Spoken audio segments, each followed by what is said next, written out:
કરિયરનો એક ખોટો નિર્ણય અને કિંમતી વર્ષો બરબાદ થઈ શકે છે. એટલે આજે આપણે કોઈ જાહેરાત કે હાઇપ વગર સીધી અને સટ વાત કરીશું બે મોટી સરકારી ભરતીઓ, આરબીઆઈ ઓફિસ અટેન્ડન્ટ અને રેલવે ગ્રુપ ડી. ચલો આ બંનેનું એકદમ પ્રામાણિક વિશ્લેષણ કરીએ.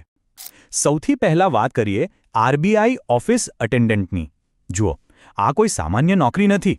ભારતીય રિઝર્વ બેંક, દેશની સૌથી પ્રતિષ્ઠિત સંસ્થાઓમાંની એક, અને એમાં પણ આ એક વર્ગ 4ની કાયમી સરકારી નોકરી છે. હવે અહીંયા ખાસ ધ્યાન આપવા જેવી વાત છે.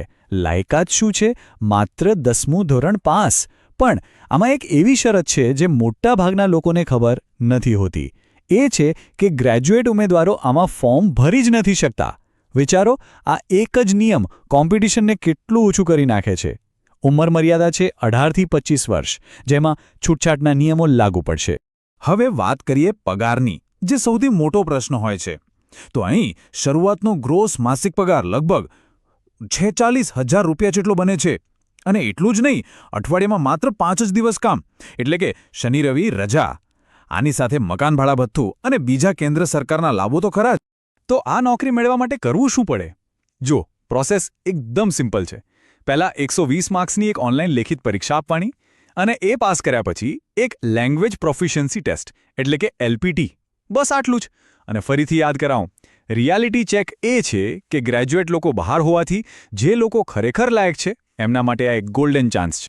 ચલો, તો આ હતી આરબીઆઈની વાત. હવે આપણે આપણી બીજી મોટી ભરતી તરફ જઈએ, જે છે રેલવે ગ્રુપ ડી એટલે કે લેવલ 1 પોસ્ટ્સ. આમાં ટ્રેક મેન્ટેનર, પોઇન્ટ્સમેન જેવી ઘણી બધી જગ્યાઓ આવે છે. હવે રેલવેની વાત કરીએ તો અહીં લાયકાત 10મું પાસ અથવા આઈટીઆઈ છે. પણ અહીંયા ગેમ આખી બદલાઈ જાય છે. કેમ? કારણ કે અહીં ગ્રેજ્યુએટ ઉમેદવારો પણ ફોર્મ ભરી શકે છે. અને એટલું જ નહીં, વયમર્યાદા પણ 18 થી 33 વર્ષની છે, જે ઘણી મોટી છે. તો સમજી શકાય કે અહીં સ્પર્ધાનું લેવલ કેટલું ઊંચું જતું હશે. પગારની વાત કરીએ તો રેલવે ગ્રુપ ડીમાં શરૂઆતમાં લગભગ 35,000 રૂપિયા ગ્રોસ સેલરી બને છે. હા, આરબીઆઈ કરતાં ઓછી છે, પણ અહીં બીજા મોટા ફાયદા છે. જેમ કે રહેવા માટે સરકારી ક્વાર્ટર અને આખા પરિવાર માટે ફ્રી ટ્રાવેલ પાસ. આ એક બહુ મોટો પ્લસ પોઈન્ટ છે. હવે આની પસંદગી પ્રક્રિયા સમજીએ. પહેલાં એક કમ્પ્યુટર બેઝ ટેસ્ટ એટલે કે સીબીટી. પણ અહીં વાર્તા પૂરી નથી થતી. એ પછી આવે છે પીઈટી એટલે કે ફિઝિકલ એફિશિયન્સી ટેસ્ટ. અને આ સૌથી મોટો રિયાલિટી ચેક છે. આ નોકરીમાં ખાલી ભણતર કામ નહીં આવે. શારીરિક રીતે એકદમ ફિટ અને મજબૂત હોવું ફરજિયાત છે. ઘણા લોકો અહીં જ અટકી જાય છે.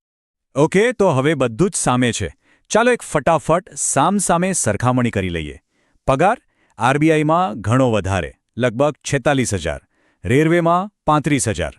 કોમ્પિટિશન આરબીઆઈમાં ઓછી, કારણ કે ગ્રેજ્યુએટ બહાર છે. રેલવેમાં ખૂબ જ વધારે. કામ કેવું? આરબીઆઈ એટલે 5 દિવસની ઓફિસ જોબ. રેલવેમાં ફિલ્ડવર્ક અને શિફ્ટ પણ આવી શકે. અને છેલ્લો અને સૌથી મોટો મુદ્દો, શારીરિક મહેનત.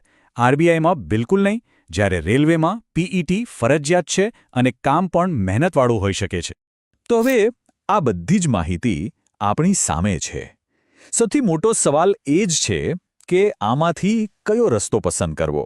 અને જુઓ, આનો જવાબ હું કે બીજું કોઈ નહીં આપી શકે.